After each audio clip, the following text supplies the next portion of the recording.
మీరు చూడండి పిల్లలు ఎక్కడికెళ్ళినా చక్కగా ధైర్యంగా వెళ్తారు, స్కూల్‌కి వెళ్తారు. మరి ఇంటి దగ్గర కూడా చక్కగా వర్క్ చేసుకుంటారు, టీవీ చక్కగా చూస్తారు, అన్నీ బాగానే ఉంటాయి. బాత్రూమ్‌కి వెళ్ళాలంటే అమ్మ తోడు రావాలి. అలాగే చీకట్లో లైట్ తీసేస్తే భయం, పడుకునేటప్పుడు భయం. అమ్మ రావాలి, నువ్వు పక్కన వచ్చి పడుకుంటేనే నేను నిద్రపోతాను. ఒక్కరే నిద్రపోవడానికి భయపడతారు. అలా ఉండకూడదు. చూడటానికి చాలా ధైర్యంగా కనిపిస్తారు మీరు కొంతమంది. అందరూ అలా ఉండరు, కొంతమంది చాలా ధైర్యంగా, చాలా యాక్టివ్గా ఉంటారు. చక్కగా ఎక్కడ పడితే అక్కడ సైకిల్ వేసుకుని వెళ్ళిపోతారు.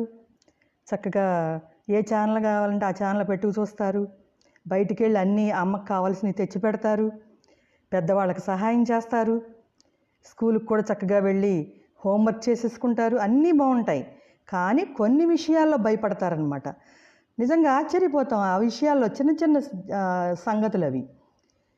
అలా భయపడకుండా వాటికి ధైర్యంగా ఉండాలి. అన్ని విషయాల్లో కూడా ధైర్యంగా ఉండాలి. అందుకని మేడిపండు చూడ మేలిమయుండు, పొట్ట విప్పి చూడ పురుగులుండు, పిరికివాని మదిని బింకమీలాగురా, విశ్వదాభిరామ వినురవేమ.